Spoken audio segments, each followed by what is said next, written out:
Hello friend, आप सभी का स्वागत है हमारे यूट्यूब चैनल टॉप एमसी के हब में। आज हम लोग देखने वाले हैं सीडीपी के बहुत ही महत्वपूर्ण प्रश्न जो आने वाले हैं विभिन्न एग्जाम के लिए बहुत ही महत्वपूर्ण है। जैसे चाहे वो जेटेट रहे, सीटेट रहे या यूपी टेट रहे, एमपी टेट रहे, सभी एग्जाम के लिए बहुत ही महत्वपूर्ण है। ठीक है, चलिए देखते हैं। पहला क्वेश्चन है, बाल विकास का मुख्य उद्देश्य क्या है? तुम लोग जानते हैं बाल विकास का मुख्य उद्देश्य क्या है? तो बच्चों का समग्र विकास। तो इसका सही आंसर जाए बी नंबर, बच्चों का समग्र विकास ही बाल विकास होता है। अगला प्रश्न है, सीखने की प्रक्रिया सबसे प्रभावी कब होती है? तो सीखने की प्रक्रिया सबसे प्रभावी कब होती है? तो रुचिकर वातावरण में, जहाँ जिस वातावरण में ज़्यादा रुचि रहेगा वहीं पर सबसे ज़्यादा सीखने में सफलता ज़्यादा मिलती है। ठीक है, तो बच्चों के रुचि के अनुसार वातावरण होना चाहिए। अगला प्रश्न देखते हैं, पियाजे का संबंध किससे है? तो पियाजे का संबंध है संज्ञानात्मक विकास। संज्ञानात्मक विकास पियाजे ने दिया था। ठीक है, तो इसका सही जवाब बी नंबर, संज्ञानात्मक विकास। अगला प्रश्न है, बालक का प्रथम शिक्षक कौन होता है? तुम लोग जानते हैं बालक का प्रथम शिक्षक कौन होता है? तो माता ही बालक का प्रथम शिक्षक होता है। तो आंसर सी नंबर, माता। अगला प्रश्न है, सीखने का सबसे अच्छा माध्यम क्या है? तो सीखने का सबसे अच्छा माध्यम क्या है? तो इसका अच्छा माध्यम सबसे अनुभव। अनुभव के माध्यम से सीखना सबसे अच्छा माध्यम है। ठीक है, सबसे ज्यादा लंबी शुरुआत भी रहती है, ज्यादा सीख भी पाते हैं बच्चे।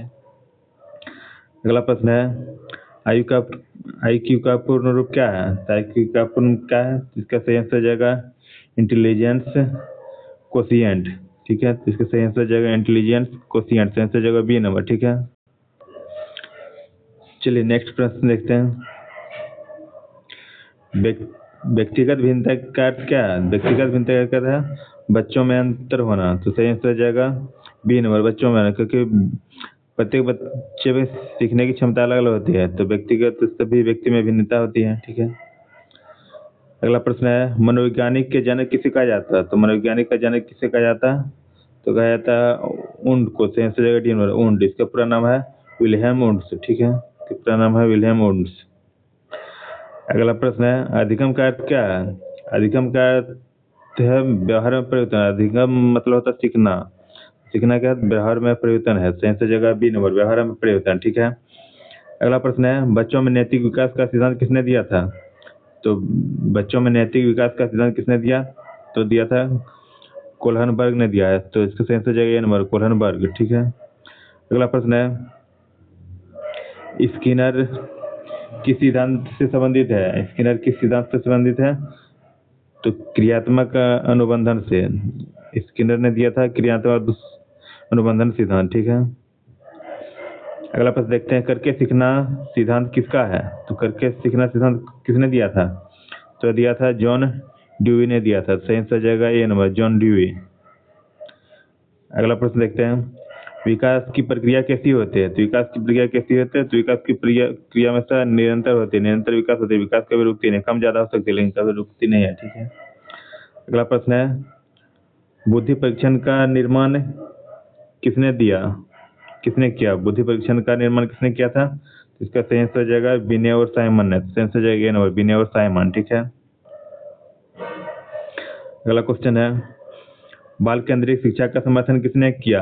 तो बाल केंद्रित शिक्षा का समर्थन किसने किया था? तो किया था रूसो ने। तो सही आंसर जाएगा ए नंबर, रूसो। ठीक है, प्रेरणा का प्रभाव किस पर पड़ता है? तो प्रेरणा का प्रभाव किस पर पड़ता है? तो इसका सही आंसर हो जाएगा सीखने पर। प्रेरणा के माध्यम से बच्चे में सीखने में आसानी होती है। ठीक है, अगला क्वेश्चन देखते हैं, सीखने का सिद्धांत प्रयास एवं भूल किसका है? तो यह सिद्धांत किसने दिया था? तो दिया था थॉर्नडाइक ने दिया था। तो आंसर हो जाएगा ए नंबर, थॉर्नडाइक। ठीक है, अगला क्वेश्चन है, मानसिक आयु की अवधारणा किसने दी? मानसिक आयु की अवधारणा किसने दिया था? तो दिया था बिने ने। तो आंसर हो जाएगा ए नंबर, बिने। अगला क्वेश्चन है, अभिप्रेरणा का अर्थ क्या है? अभिप्रेरणा का अर्थ हो जाएगा कार्य हेतु प्रेरित करना। कोई भी कार्य के लिए प्रेरित करना, सीखने के लिए कार्य को प्रेरित करना प्रेरणा का अर्थ है। अगला क्वेश्चन देखते हैं, समावेशी शिक्षा का उद्देश्य क्या है? तो समावेशी शिक्षा का उद्देश्य क्या है? सही आंसर हो जाएगा सभी बच्चों को साथ पढ़ाना। ठीक है, तो सही आंसर हो जाएगा बी नंबर, सभी बच्चों को साथ पढ़ाना। सभी बच्चे में जैसे कोई विकलांग हो या फिर किसी का मानसिक क्षमता कम हो तो सभी को एक साथ पढ़ाया जाता है, कोई कमजोर पढ़ने में रहे, कोई तेज रहे, सबको एक साथ ही पढ़ाना समस्या चेक कहलाता है। ठीक है, अगला क्वेश्चन है, फ्रॉइड का सिद्धांत किससे संबंधित है? तो फ्रॉइड का सिद्धांत किससे संबंधित है? तो व्यक्तिगत विकास से। तो सही आंसर जगह ए नंबर, व्यक्तिगत विकास। ठीक है, अगला क्वेश्चन है, विद्यालय में अनुशासन का सर्वोत्तम तरीका क्या है? तो सर्वोत्तम तरीका है आत्म अनुशासन। सही आंसर जगह सी नंबर, आत्म अनुशासन। अगला क्वेश्चन है, बच्चे सबसे अधिक क्या करके सीखते हैं? तो बच्चे सबसे अधिक अनुभव करके सीखते हैं। सही आंसर जगह सी नंबर, अनुभव करके सीखना। ठीक है, लोग फटाफट रिविजन करने वाले हैं, रिविजन करने वाले हैं सीडीपी के क्वेश्चन। ठीक है, सभी एग्जाम के लिए ये सब बहुत महत्वपूर्ण है, सभी एग्जाम के बार बार पूछे जाने वाले सभी क्वेश्चन है। ठीक है जी, अगला क्वेश्चन देखते हैं, पावलोव की सिद्धांत से संबंधित है? पावलोव की सिद्धांत से संबंधित है, तो इसका सही आंसर हो जाएगा शास्त्रीय अनुबंधन। सही आंसर हो जाएगा शास्त्रीय अनुबंधन। ठीक है, अगला क्वेश्चन देखते हैं, अंतर्दृष्टि सिद्धांत किसने दिया था? तो अंतर्दृष्टि सिद्धांत किसने दिया था? कोहलर ने दिया था। सही आंसर हो जाएगा ए नंबर, कोहलर। अगला क्वेश्चन है, विकास और वृद्धि में क्या संबंध है? विकास और वृद्धि में क्या संबंध है? तो वृद्धि विकास का ही भाग है। सही आंसर हो जाएगा बी नंबर, वृद्धि जो विकास का ही भाग है। ठीक है, अगला क्वेश्चन है, सीखने में रुचि का क्या महत्व है? तो सीखने में रुचि का क्या महत्व है? इसका सही आंसर हो जाएगा सीखना आसान होता है, रुचि होने पर कोई भी कुछ भी आसानी से सीख सकते हैं। सही आंसर हो जाएगा बी नंबर। ठीक है, सीखना आसान होता है। अगला क्वेश्चन है, बच्चों की सीखने की गति कैसी होती है? तो बच्चों की सीखने की गति कैसी होती है? बच्चों की सीखने की गति कैसी होती है? तो इसका सही आंसर हो जाएगा अलग अलग, क्योंकि हर प्रत्येक बच्चे के सीखने की क्षमता अलग अलग होती है, किसी में जल्दी कोई सीख जाता है, कोई बच्चे को सीखने में थोड़ा टाइम लग जाता है। ठीक है, अगला क्वेश्चन है, स्मृति का संबंध किससे है? तो स्मृति का संबंध है याद रखने से। सही आंसर हो जाएगा ए नंबर, याद रखने से। ठीक है, अगला क्वेश्चन है, कक्षा शिक्षण का सर्वोत्तम तरीका क्या है? कक्षा शिक्षण का सर्वोत्तम तरीका क्या है? तो इसका सही आंसर हो जाएगा गतिविधि आधारित शिक्षण। तो सही आंसर हो जाएगा बी नंबर, गतिविधि आधारित शिक्षण। ठीक है, गतिविधि आधारित शिक्षण का मतलब होता है प्रयोगशाला में या फिर कहीं पर प्रयोग करके सीखना, स्किल के माध्यम से सीखना। ठीक है, अगला क्वेश्चन है, शिक्षा का मुख्य उद्देश्य क्या है? शिक्षा का मुख्य उद्देश्य हम लोग जानते हैं व्यक्तित्व विकास है। तो आंसर हो जाएगा बी नंबर, व्यक्तित्व विकास। अगला क्वेश्चन है, गार्डनर किस सिद्धांत के लिए प्रसिद्ध है? जो गार्डनर है किस सिद्धांत के लिए प्रसिद्ध है? तो यह बहुबुद्धि सिद्धांत के लिए प्रसिद्ध है। इसका आंसर हो जाएगा ए नंबर, बहुबुद्धि सिद्धांत। अगला क्वेश्चन है, बाल विकास को प्रभावित करने वाला प्रमुख कारक कौन है? तो बाल विकास को प्रभावित करने वाला कारक कौन है? तो वातावरण, वातावरण भी हो जाएगा, और अनुक्रम। तो इसका आंसर हो जाएगा सी नंबर, दोनों हो जाएगा। ठीक है, वातावरण और अनुक्रम, क्योंकि अलग अलग वातावरण में बच्चे की सीखने की क्षमता अलग अलग होती है, विकास भी अलग अलग होता है। अगला क्वेश्चन है, सीखने की प्रक्रिया में प्रतिक्रिया का क्या महत्व है? तो इसका सही आंसर है सीखने को मजबूत बनाती है। ठीक है, तो सही आंसर हो जाएगा ये नंबर, सीखने को मजबूत बनाती है। ठीक है, अगला क्वेश्चन है, विशेष आवश्यकता वाले बच्चों को सामान्य बच्चों के साथ पढ़ाना क्या कहलाता है? तो इसका सही आंसर हो जाएगा समावेशित शिक्षा। सही आंसर हो जाएगा बी नंबर, समावेशित शिक्षा। कि समावेशित शिक्षा में सभी बच्चों को एक साथ पढ़ाया जाता है, चाहे विशेष, चाहे तेज हो, कमजोर रहे या विकलांग हो, कोई चीज का भी कमी हो, चाहे दृष्टिबाधित रहे।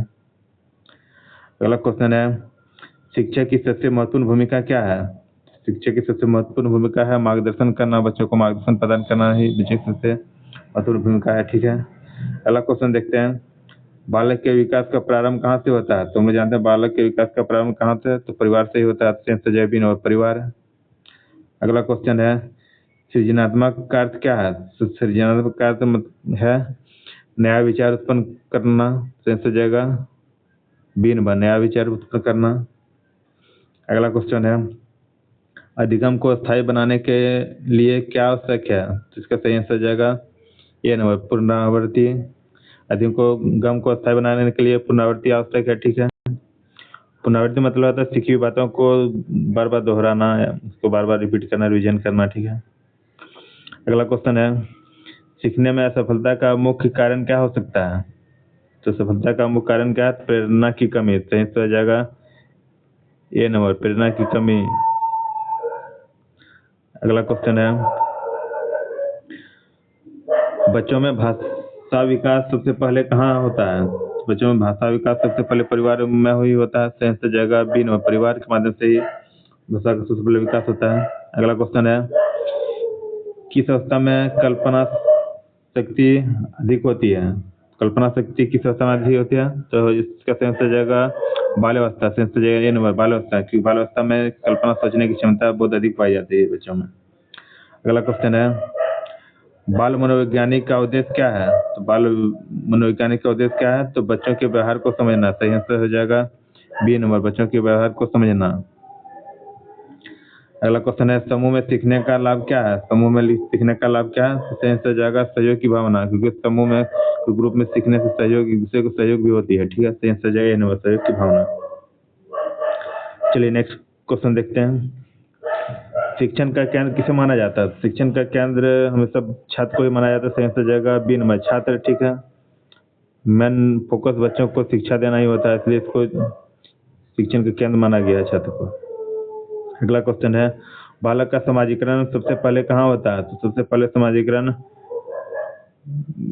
परिवार से होता है। तो सही आंसर हो जाएगा बी नंबर, परिवार, क्योंकि कुछ भी समाज की संस्कृति नियम को सीखता है तो परिवार के माध्यम से सीखा जाता है। ठीक है, परिवार के माध्यम से ही सीखता है। अगला क्वेश्चन है, किशोरावस्था को क्या कहा जाता है? तो किशोरावस्था को संक्रमण अवस्था कहा जाता है। सही आंसर हो जाएगा बी नंबर, संक्रमण अवस्था। ठीक है, अगला क्वेश्चन देखते हैं, सीखने में पुरस्कार का क्या प्रभाव पड़ता है? तो सीखने में पुरस्कार का क्या प्रभाव पड़ता है? तो प्रेरणा बढ़ती है। तो सही आंसर हो जाएगा ये नंबर, प्रेरणा बढ़ती है। ठीक है, प्रेरणा बढ़ती है, इसलिए बहुत सारे बच्चों को, जो टॉपर होते बच्चों को बहुत सारा पुरस्कार इनाम दिया जाता है, ताकि उसकी प्रेरणा भी बढ़ती है, उसके देख के दूसरे बच्चों की प्रेरणा बढ़ सके। ठीक है, अगला क्वेश्चन है, बच्चों में अनुशासन विकसित करने का सर्वोत्तम तरीका क्या है? तो सही आंसर हो जाएगा बी नंबर, प्रेरणा। ठीक है, सही आंसर हो जाएगा बी नंबर, प्रेरणा। अगला क्वेश्चन है, बाल विकास का अध्ययन क्यों आवश्यक है? तो बाल विकास का अध्ययन क्यों आवश्यक है? तो बच्चों को समझने के लिए। सही आंसर हो जाएगा ए नंबर, बच्चों को समझने के लिए, क्योंकि बाल विकास का अध्ययन करने से बच्चों के तरीका, रहन सहन, बच्चों की क्या जरूरत है, इस तरीका से समझ में आता है। ठीक है, इसलिए बाल विकास का अध्ययन जरूरी है, बच्चों के विकास के बारे में समझना, उसकी कमी को समझना। तो आज हम लोग देखें सीडीपी के 50 महत्वपूर्ण प्रश्न। यदि हमारा वीडियो अच्छा लगे तो लाइक और सब्सक्राइब जरूर करें। धन्यवाद।